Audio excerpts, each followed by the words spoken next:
I'm Dr. Vanessa Sinclair, and this is Rendering Unconscious. My guest today is Dr. Robert Beshara, a critical psychologist and professor. Today he's discussing his new book, Freud and Said, Contrapuntal, Psychoanalysis as Liberation, Praxis, recently published by Palgrave Macmillan. His books also include Decolonial Psychoanalysis Towards Critical Islamophobia Studies from Routledge, A Critical Introduction to Psychology, and Critical Psychology Praxis, Psychosocial Non-Alignment to Modernity, Coloniality. Dr. Beshara is also a filmmaker and artist. His films include Alchemy in Hyde Park and Cryptic Reflections. Visit his website, robertbeshara.com, for more. That's ROBERTBESHARA.com. Rendering Unconscious is also a book. Rendering Unconscious, Psychoanalytic Perspectives, Politics and Poetry, from Chapart Books, 2019. There are only a few copies left of the hardback edition, so grab them now. They're on sale for $12 at trapart.net. That's TRAPART.net. You can support the podcast at our Patreon, patreon.com/VANESSA23CARL. Your support is greatly appreciated. For more information, you can also visit my website, drvanessasinclair.net. That's DRVANESSASINCLAIR.net, or the podcast main website, renderingunconscious.org. Links to everything can be found in the text accompanying this episode.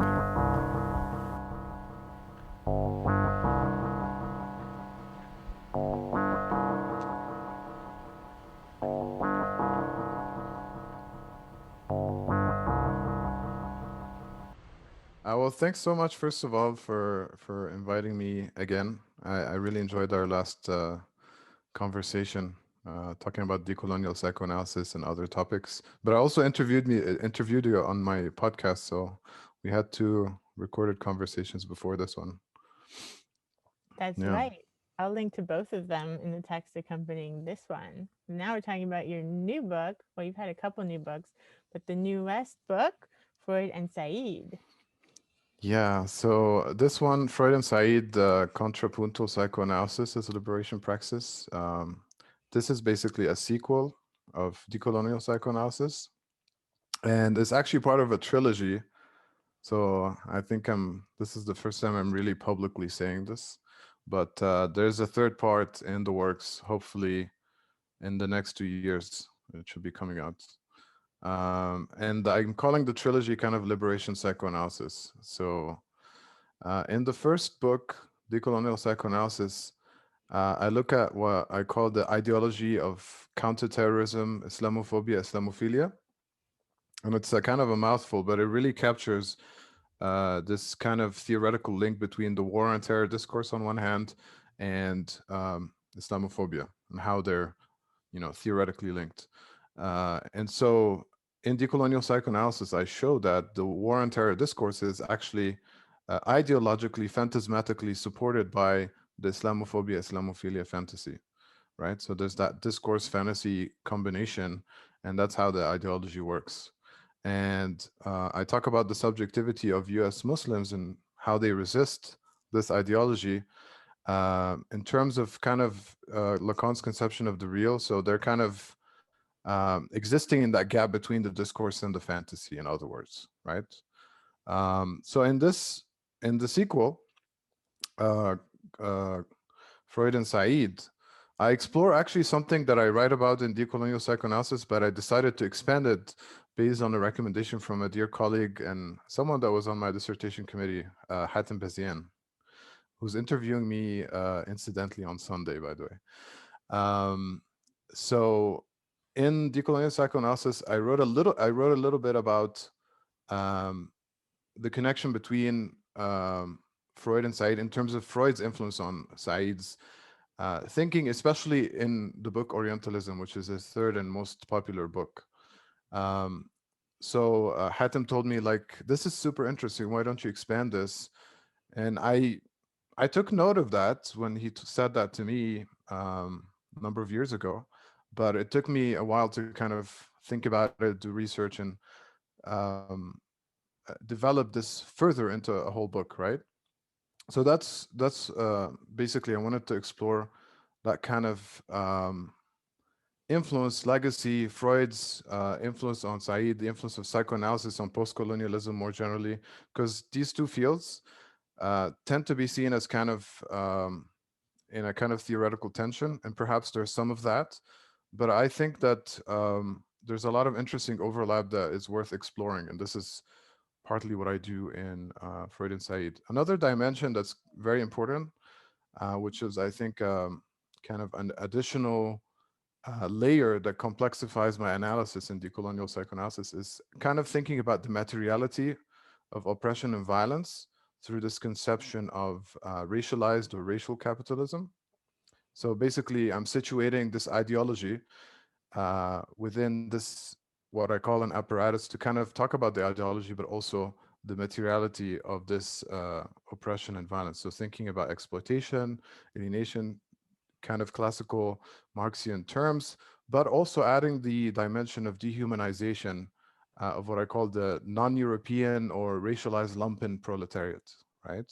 So basically building on my previous analysis, but complexifying it, adding more dimensions, and of course exploring the relationship between Freud and Said in fully as far as I could find based on my research. So that's kind of the overview. I can talk more details based on what you want to know.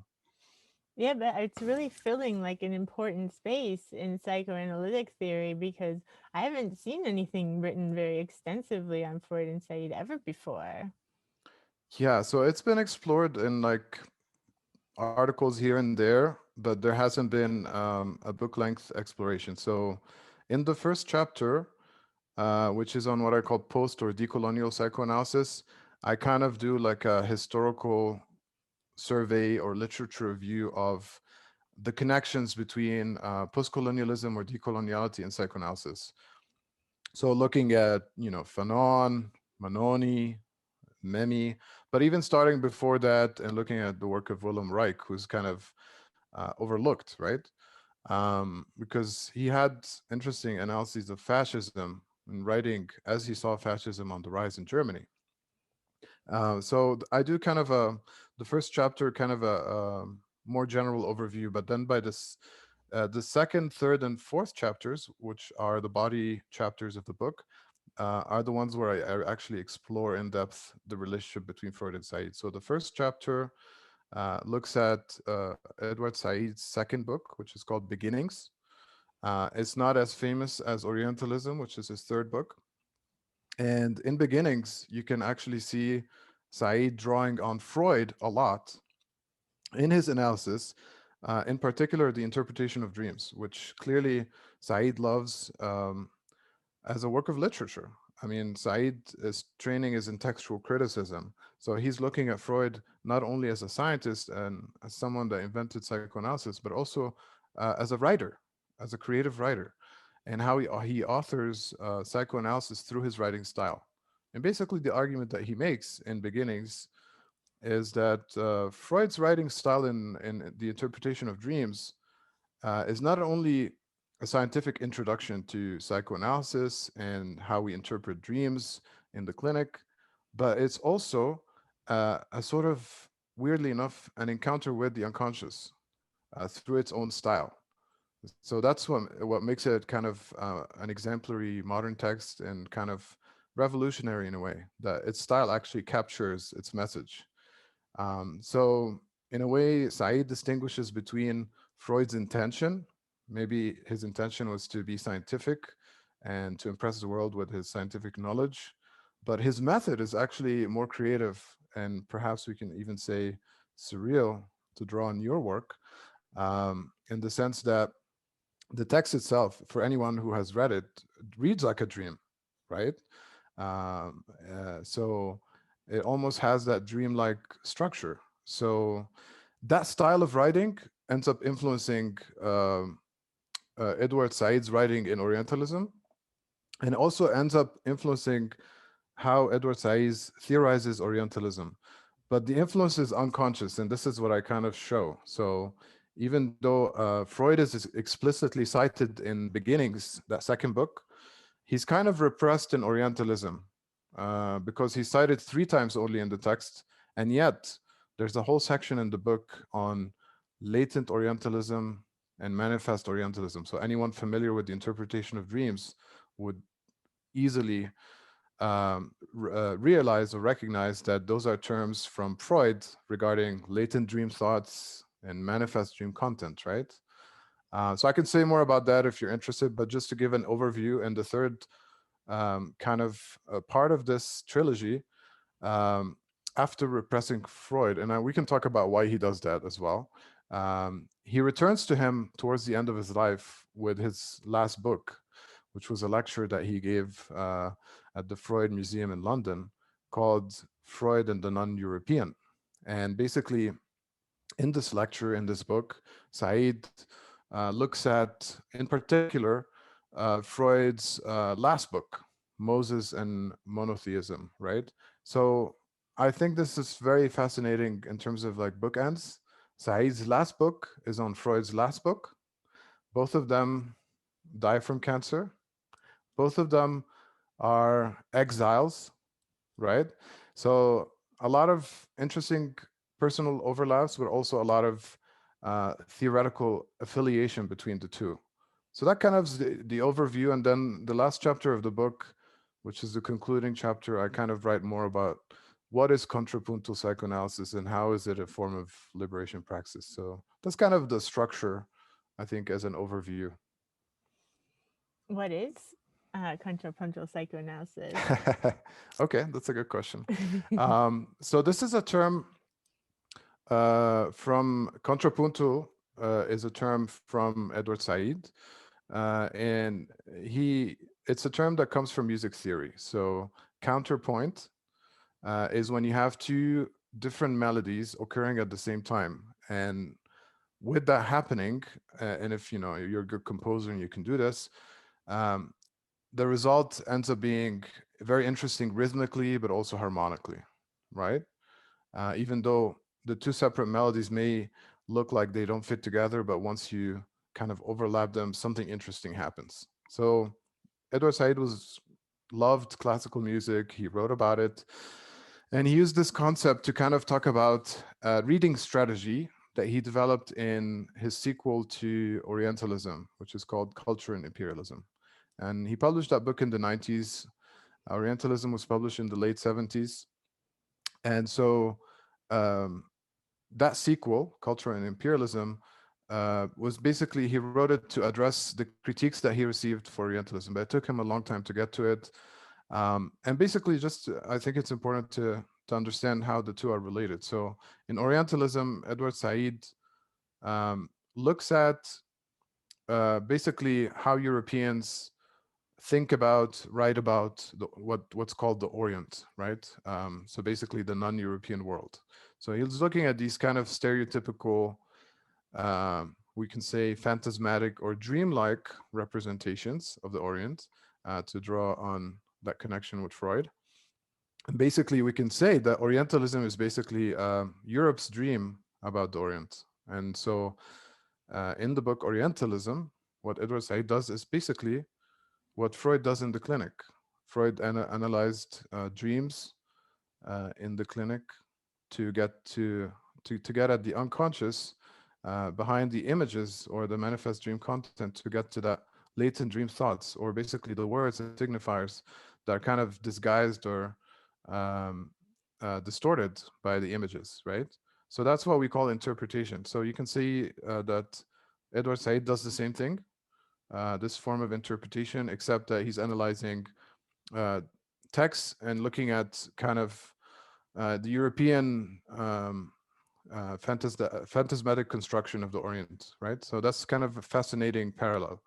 The critique that he received for that book is that he did a great job deconstructing these Orientalist representations, but he did not at all look at how the Orient represents itself, right? That's the critique. So he addressed this critique in Culture and Imperialism, and basically that book shows how you know people in the so-called Orient represent themselves through literature and other forms of representation, and how these forms of representation constitute basically practices of resistance to cultural or linguistic imperialism.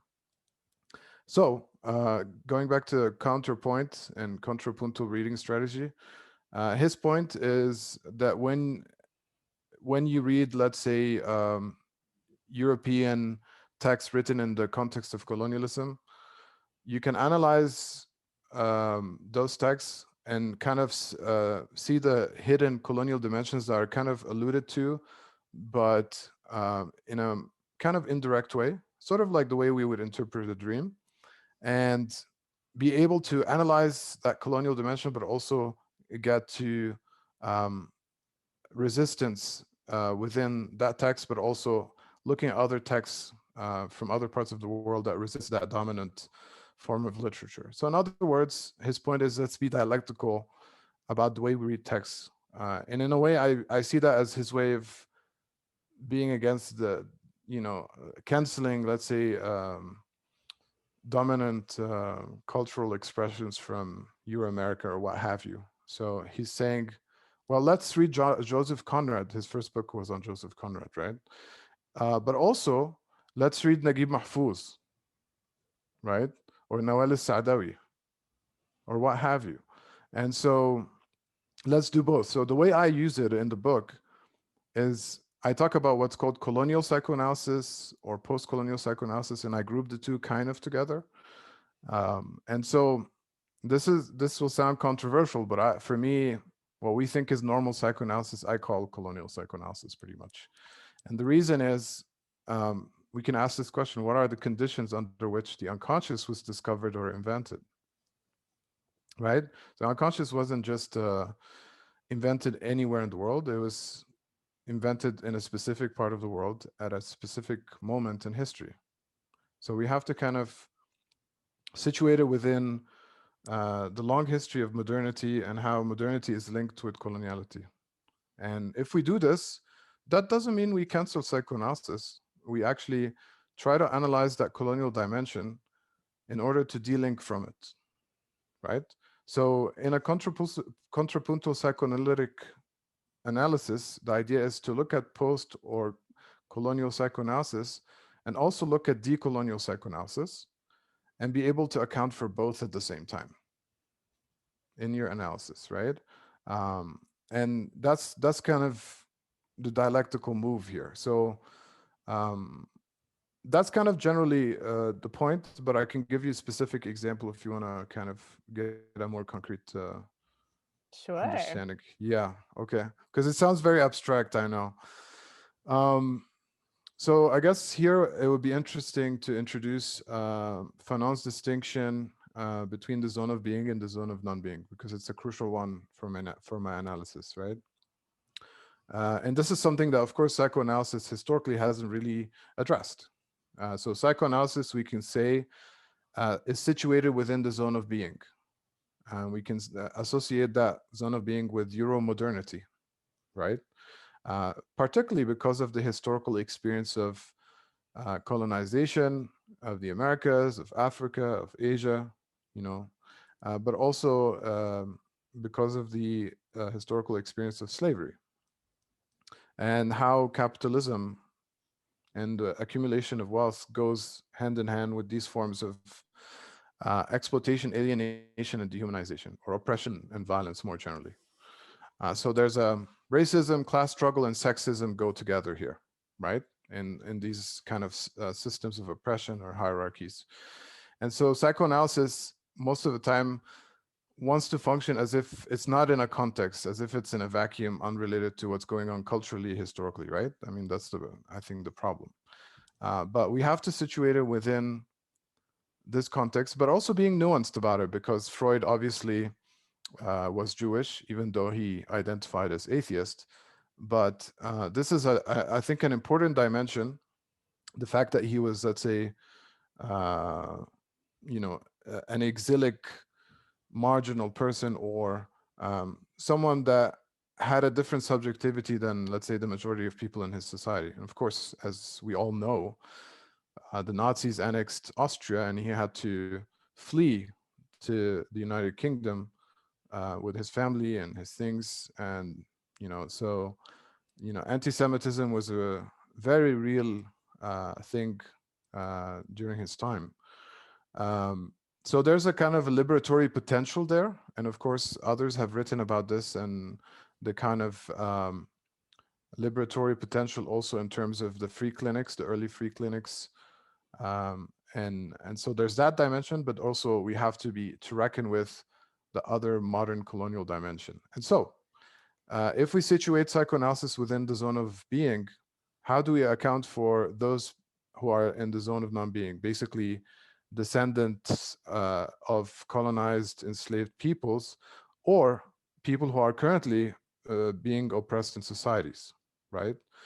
And so we have to have a different psychoanalytic conception that addresses that. So that means we extend or stretch psychoanalysis, right? Not cancel it. And that's the contrapuntal move, as to complexify and be able to see all these dimensions once.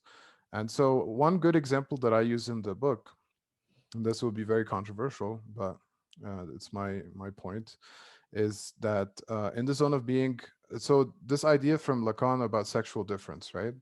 That there's kind of a non-rapport between the sexes, because logically there's a difference in terms of the jouissance or enjoyment. So he talks about masculine or phallic jouissance on the one hand, and he talks about also feminine or other jouissance on the other hand.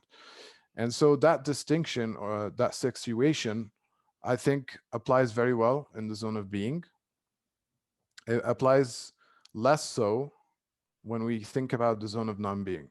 And there's a historical reason for this. And this is where the work of Tommy Curry is really actually instrumental. So I'm glad to bring this in. So he has a very important book, which whoever hasn't read it, please read it. It's called The Men Not. And in the book, he looks at how Black males historically under slavery were not gendered, hence the conception of the man not. Because the slave, and this applies obviously to the slave more generally, the slave was considered a thing, was considered an object. And so the slave was not considered a human, right? Slave was subhuman or non-human. And that's why the slave was in the zone of non-being, right?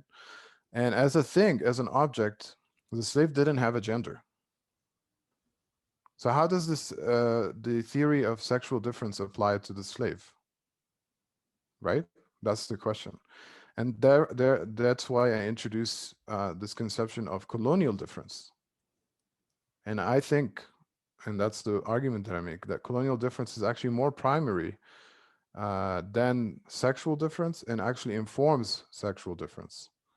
So colonial difference has to do with two other modes of jouissance that I wrote about in Decolonial Psychoanalysis, but I expand them here, which this is based also on Walter Benjamin's work in Critique of Violence.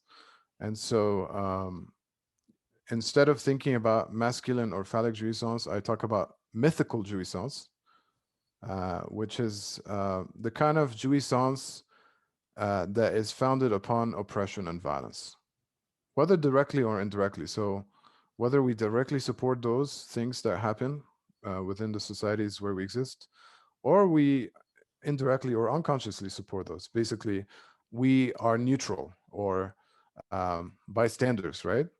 And this is where I'm challenging psychoanalysts and psychoanalysis here, is that we can't be neutral. We can't, we have to take a stand on these issues. So that's mythical jouissance. And so it's founded in mythical violence. Basically, for Benjamin, who was an anarchist, mythical violence was connected with the state as well. It was connected with state violence. And so in opposition to this, he has what he calls divine violence. And so I base this for what I call divine jouissance, and I situate divine jouissance in the zone of non-being. And I associate mythical jouissance with the zone of being. So psychoanalysis basically has to think about this question of mythical jouissance, I think, or mythical violence. So divine violence, what is it? This is a very debated topic, but Benjamin does give us some hints in his essay. So he talks about the one concrete example being the general strike, or what he calls also the revolutionary proletarian strike. And so this is a specific form of strike that's different from, let's say, striking just to raise your salary. So for him, that would be like a selfish motivation.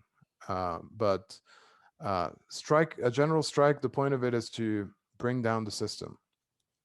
And as we know, because we've seen those examples, even in contemporary times, when you have a general strike, it has such a tremendous effect on the overall economy that it can lead to systemic changes. Ultimately, what he's interested in, Benjamin, is the collapse of the state. And he's coming at this from kind of a Jewish mystical angle. And so I connect this with Freud as well, because I mean, if you read Moses and Monotheism closely, you can see also the angle of in terms of Jewish mysticism, but for Freud, it's more intellectual, in especially in terms of his identification with Moses. Okay, I talk a lot, so I stop here. I think it's great that you talk about it. There's so many different ways we could go with Right, it. I've had so right. many ideas. But one thing I wanted to be sure to mention that I really love, because you recently also had an interview on New Books in Psychoanalysis Hmm. about this new book. And in it, you talk about how the unconscious is not like the subconscious, but that it's always present and kind of hidden in plain sight. And I thought that was Yeah, such a great point. So I wanted you to talk about that a little bit, if you would. yeah. So that's a common misconception, especially because of pop psychology, right? So I find a lot of my students get confused about this. They think the subconscious is the unconscious. Of course, Freud wrote about this distinction, and his preferred term for subconscious is preconscious. So we can think of the preconscious or the subconscious literally as below consciousness, in the sense of uh, it's not currently accessible, but it can be accessible if prompted. So the example that I always use with my students, and we can use it with you as well. Do you drive? Vanessa, I don't know if you have a car and you drive. Oh, yeah. You do? Yeah. So where are your car keys? Oh, I don't have them here. Okay, but you were not thinking about them before I asked you the question. But No. when I asked you the question, you thought about where they are. Yeah. So this is a good example of the subconscious. Like you know where it is, but you're not thinking about it right now. It's Right, not in your awareness. exactly. And so it's related to kind of long-term memory. But what's weird about the concept of the unconscious is that it's outside the framework of memory altogether. And so, and hence the un prefix. It's not sub, it's not below, but it's kind of like a negation of consciousness or outside or not consciousness. So it's kind of in a negative space. Where is that space? It's not within our long-term memory. It's not within our bodies. It's not within our brains. And these are the kind of um, problems of kind of framing psychoanalysis as a depth psychology, that somehow in the depth of our psyches we can locate the unconscious. And I think part of the problem is the iceberg visualization that we see in a lot of introduction to psychology textbooks. And believe it or not, I did a lot of, I have the collected works of Freud. I went through everything. he never uses that image. This iceberg metaphor, he doesn't talk about it. He doesn't have it as a figure in any of his works. And I yet, believe that. you look at any textbook, that's always how they introduce the difference between consciousness, pre-conscious, and unconscious. So unconscious is that the most of the iceberg that's submerged under the water, right? So the psyche is the iceberg, and that's I don't know where that came from. That has I'm sure someone researched into it. I don't know. I just don't see it in Freud. But that's the origin of the mistake, and it's ongoing for this reason because it's still being taught this way. But the unconscious is located between the subject and the big other. So the unconscious is a very psychosocial reality. It's a very psychosocial concept, since it's not inside and it's not outside. It's not interior and it's not exterior. It's in between. That's what makes it weird. And so the best way of thinking about it is thinking about it in terms of uh, the influences of cultures and languages on us and how we internalize those things. And so this is, of course, in uh, in constant negotiation because we're constantly being exposed to things. We're not consciously focusing on everything we're being exposed to, but everything we're being exposed to ends up influencing what we say and what we think, right? And it's a kind of a feedback loop between inside and outside. So that's where we locate the unconscious. We locate it in the surface. We locate it in the surface of texts. We locate it in the surface of subjectivity. We don't try to look for it in some kind of hidden depth, right? So that's what's powerful about that conception, and we see it in Freud. We also see it in Lacan with his kind of more emphasis on language, but it's honestly you can see it easily in Freud. So if you go back to the interpretation of dreams, which we began talking about, let's actually talk a little bit about the dream analysis and compare it to Orientalism, if we will. Is that possible? Yeah. Okay, so Freud's theory is that when we dream, of course, his definition of a dream is there's an unconscious wish and it's disguised or distorted. Uh, and so that's why we need interpretation or analysis to figure out what this unconscious wish is all about. So in the dream, you have latent dream thoughts, signifiers, words. But then the dream disguises, distorts those through what's called the dream work. I compared that to in Orientalism to Orientalist work. This is kind of my conception. And then you have manifest dream content. So you have images. For example, in the Jungian approach, they end up focusing on the images and forget about the latent dream thoughts. The Lacanian approach, this so-called return to Freud, is to go back to Freud's emphasis on language, right? So the whole point of interpretation is to kind of do the opposite of the dream work, is to go from the manifest dream content to the latent dream thoughts. So not be distracted by the images of the dream, but try to figure out what these images, what are the signifiers that are kind of disguised or distorted by those images, right? This is what Freud wanted to get at. So it's the same thing with, let's say, contrapuntal psychoanalysis. We try to do the same thing, especially with something like Orientalism or any form of racism, really, right? We have racist imagery. It would be interesting to interpret that and figure out what are the signifiers that are holding this edifice together, right? And so uh, I forgot your initial question. Doesn't matter. You're talking about Yeah, dream analysis and Orientalism. yeah, yeah. So in another connection here that's actually I think worth mentioning is this concept of aniconism. And it's related to the Jewish tradition. And so in Judaism, but also in Islam, there's prohibition against representing God or even the prophets. So that's why if you go to a synagogue or a mosque or masjid, you will not see representations or anthropocentric or humanized representations of God or the prophets. Have you noticed that? But in Christianity, that's not the case. So this aniconism, um, and there's a kind of a history behind it that Freud talks about in Moses and Monotheism, since he thinks that Judaism has its roots in an ancient Egyptian religion called Atonism, going back to an ancient Egyptian king called Akhenaten, who was kind of a heretic. And so, there were uh, kind of polytheistic religions at the time of his time. And he decided that he's going to worship the one true God called Aten. And it wasn't the object of the sun, but it was what the sun represents as a source of life, right? So this is the first monotheistic religion, as far as we know, in the history of humanity. This worship of the sun as a source of life.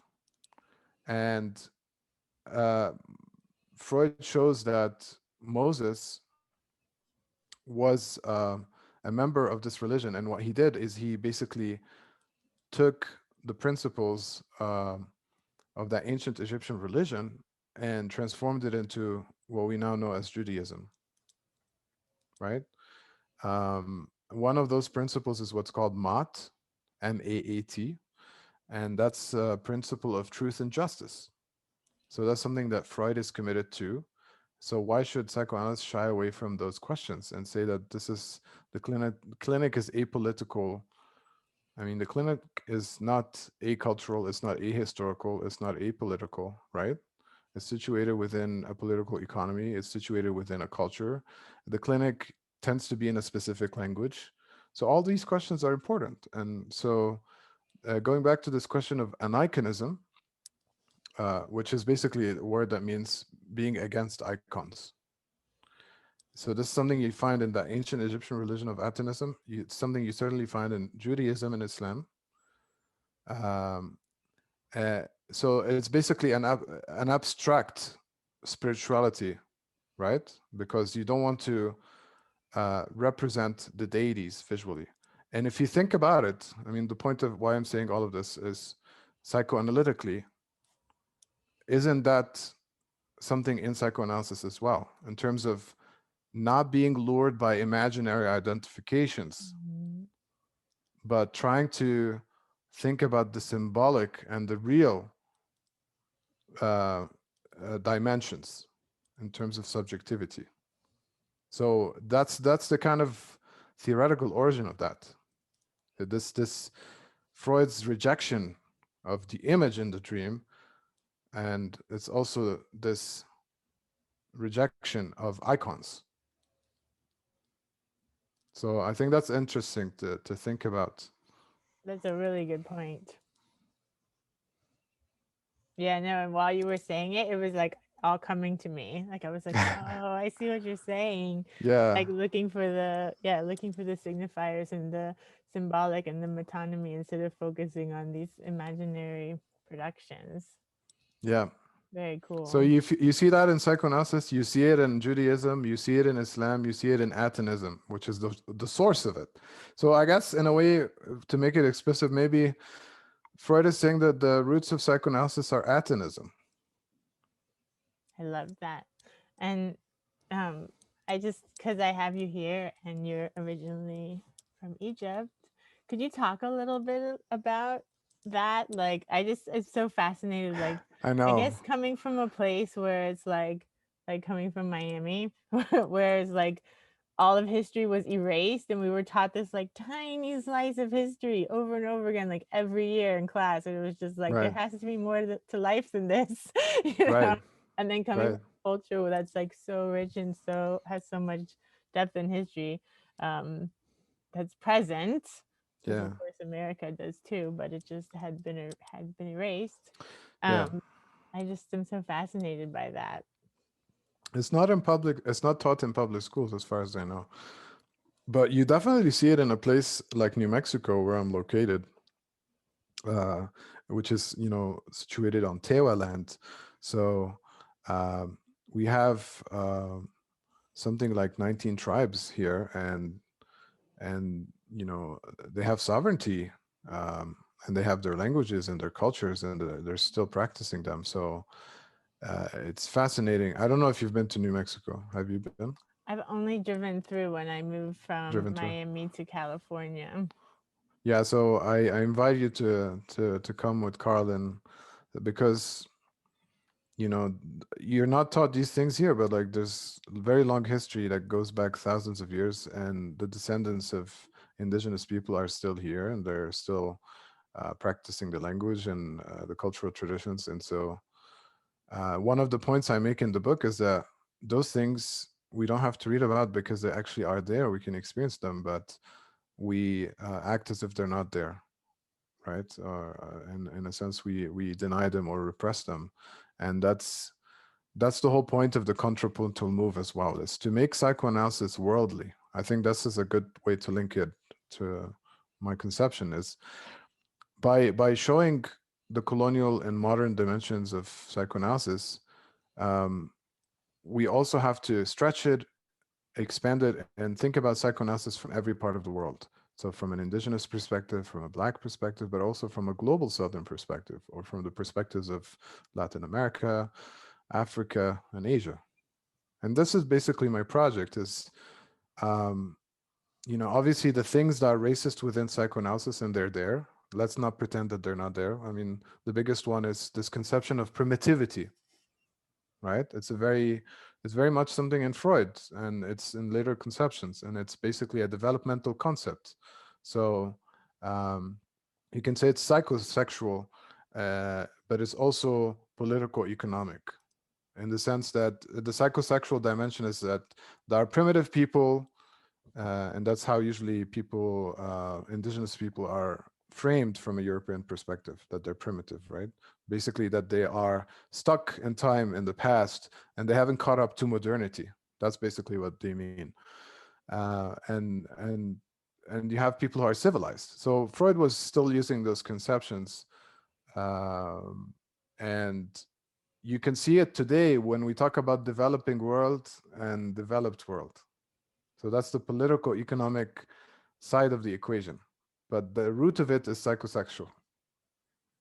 But when we're talking about the third world being developing or underdeveloped, basically we're saying they're primitive, they haven't caught up to modernity, they're not civilized, right?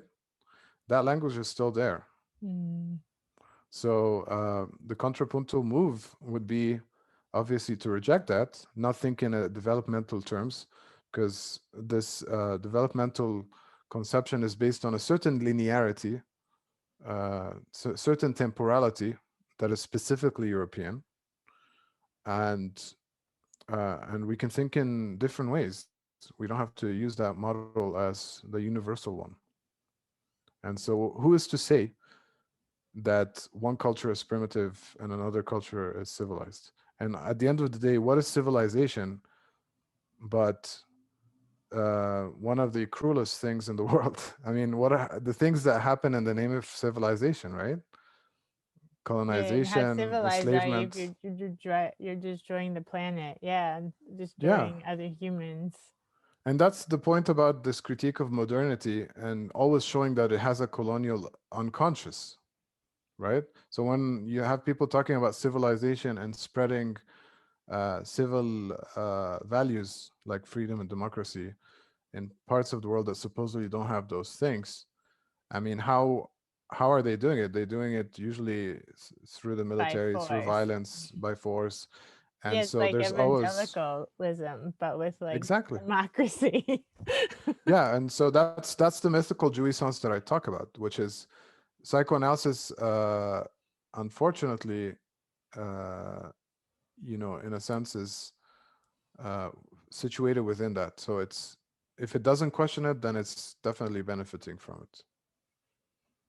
And I think another point too is like the whole problem of like diagnosis and like Yes, not seeing people's symptoms as something that's like related to their place in time in society, just seeing it as like something biological that's wrong with somebody. absolutely. And so that's why, I'm obviously not a clinician.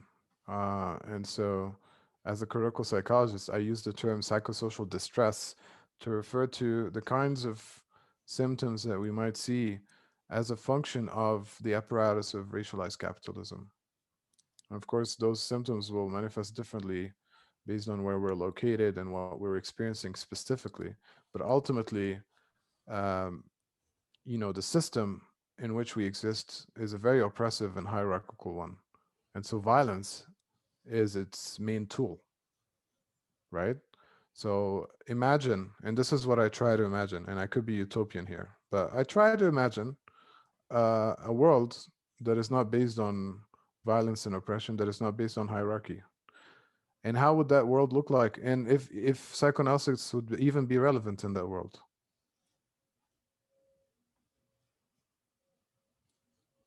I love that. Part of me wants to stop with that, but I also want to talk about you as an artist as well, Sure. and also how you mentioned like Said, he was coming from like looking at literature, and how important I think it is that so many theorists and psychoanalysts are coming from like the arts and literature and film, and not just like psychology and like medicine, because a lot of the most interesting theories come from people that aren't practitioners in that way. Yeah. So my background before studying psychology, my background was in theater, music, and film. Those are the things I studied. So um, I'm an artist first and a scholar second. And this is always shocking for people because they now they just associate me with being an academic, but I'm an academic second. It happens to be my profession. That's how I make money, and I enjoy it. But my true passion is always going to be art.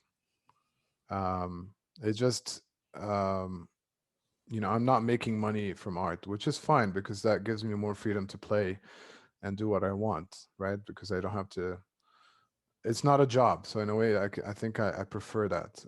But I still produce music. I just released like 2 songs recently. One of them is called "Nobody Expects the Lacanian Inquisition." I love it. And the other one is called Satie 2.0 because I love Eric Satie. Yeah, so those are uh, important things. In fact, to be honest with you, like there's a project I'm working on, a proposal for a project on aesthetics. So if it goes through, then that'll be the next thing I work on before finishing the trilogy, the Liberation Psychoanalysis trilogy. So it will be a nice, and I also write about film, and so I teach film too. I'm teaching film scoring next semester, which is going to be fun. So the artistic creative dimension is there, and honestly, how it manifests in terms of my writing. Well, 2 things. Uh, in terms of knowledge, we're always going to be limited. There's no way we can know everything, and that's fine. We can always learn more and try to be smarter, but we have to kind of accept that we're not going to know everything and that it's not possible. We're just limited as human beings. We do our best, right? So how do we resolve this problem? We resolve it with creativity. This is the artistic dimension of my work, is that I think creatively about ideas, and this upsets some psychoanalysts who don't like to think creatively, who like to just do things the way they have always been done and repeat that, which is symptomatic, of course, right? But I think creatively. I just see ideas and I see connections, and that's how my mind works. And I try to share that, and I hope that people find it useful and interesting, and hopefully can lead to new directions. But hopefully, another thing I would like to do in the future, in terms of my writing style, is to write in a less academic way to make my work more accessible. And I haven't done that yet, but I have a background writing poetry, screenplays, plays. So that's my background. It was creative writing. And then I had to kind of, in academia, adapt to this way of writing and using APA style and all that. And I've been indoctrinated. So I need to kind of unlearn all of that and write uh, in a clever way, but write in a more accessible style. So that's a challenge for myself that I'm publicly sharing with you. Good. And the Rendering Unconscious book hardback is almost gone, so I'm going to edit together an expanded paperback, and you should send me some poetry or some sort of Okay. creative piece for it. Awesome. Okay, that's a good idea. I should do Yay. that. I love Yeah. that. And I also want to mention your translation that you've just done. Yeah, I'm very excited about it. So I translated this. I mentioned it last time I was on Rendering Unconscious, but now I've signed a contract. So that's the big difference. So I've signed a contract with Bloomsbury, and I'm submitting the manuscript the end of April. So I'm revising right now. And wow, I mean, translation is such a trip. Like, you're not just translating between two languages, but really thinking between two cultures. And um, it's always trippy and interesting to do that. But it's a book by Murad Wahba, an Egyptian philosopher, published in 1995, called Fundamentalism and Secularization. And it's such an important book. I mean, it's written, like 7 years before 9/11, but it kind of prefigures everything that happens since then. And so the first chapter, he kind of does an overview of the concept of fundamentalism, and looking at, honestly, Christian fundamentalism, Jewish fundamentalism, and Islamic fundamentalism. And he's a philosopher, so of course he's looking at it philosophically, historically, theoretically. What's fascinating is, of course, that he's in his 90s, to touch wood. I'm still in touch with him. He's in good health, but he's excited to see this come to light, and he's very appreciative of this work, and he's very supportive of my translation. But I think it's very important, and it goes along with my conception of contrapuntal psychoanalysis, which is based on Said's point, is that we need to think in a worldly way. That's how my project is. We cite Hegel. Everyone loves Heidegger. Of course, they can be very problematic and racist. Heidegger, especially Nazi. Foucault, the recent revelation that he's a pedophile. How does that change our relationship with his work, right?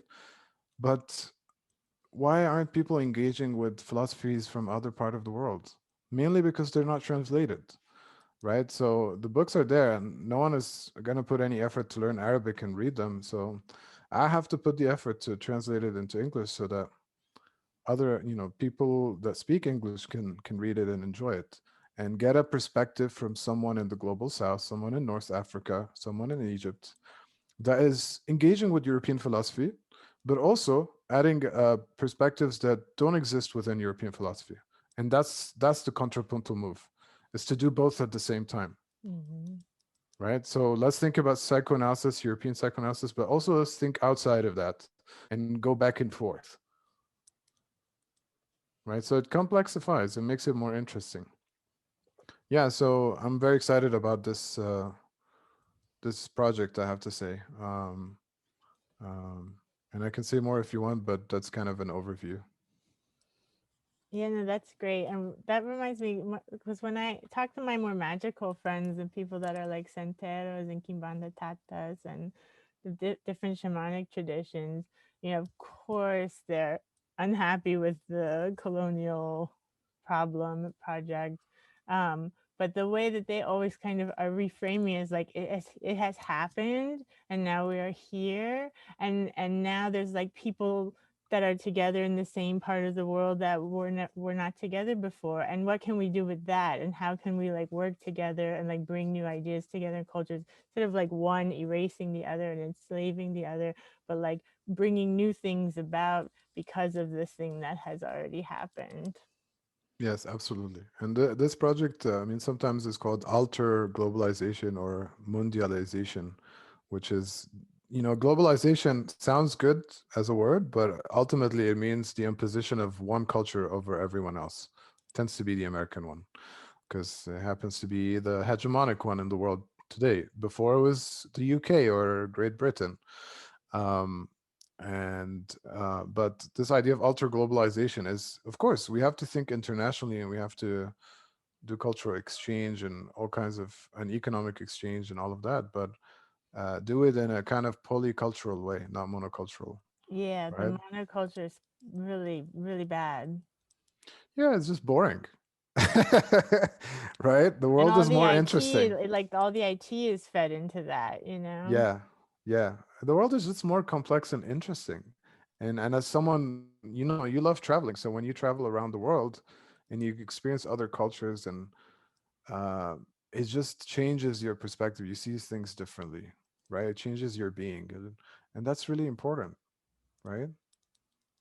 Absolutely. Yeah, and I mean, even moving here, oh, it's raining. How nice. Sun shower. Um, I expected Sweden to be a lot different, but they all watch American movies and American TV, and everybody has the internet, and everybody speaks English, and it's just like, Yeah. it's All of not us that have been different. Americanized, including Americans. So it's just the way it is. I mean, that's just a given. The question is that what do we do next? So like you said, like so yeah, I speak English, so I'm using that language to do something different with it, and introduce uh non-English elements within it too. And right? So that's what I Yeah, do in that's a my work. great idea. Yeah. So we know it's kind of like cut ups. It's kind of like what you do. So we need to like cut up the English language and the American culture, and cut it up with other things, other languages and other cultures. You get something interesting, I think. Exactly. I love that. And I look forward to reading that book. Cool. Thanks.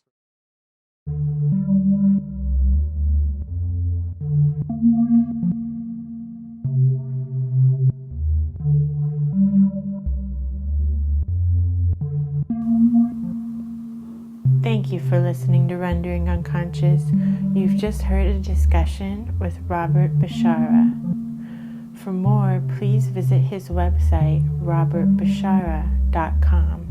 That's ROBERTBESHARA.com. You can also visit my website, drvanessasinclair.net, DrVanessasinclair.net, or the podcast main website, renderingunconscious.org. Visit Trapart's website, trapart.net, for Rendering Unconscious, the book. Rendering Unconscious, Psychoanalytic Perspectives, Politics, and Poetry. And join us at Patreon, patreon.com/Vanessa23Carl. That's VANESSA23CARL. Your support is greatly appreciated. Links to everything can be found in the text accompanying this episode.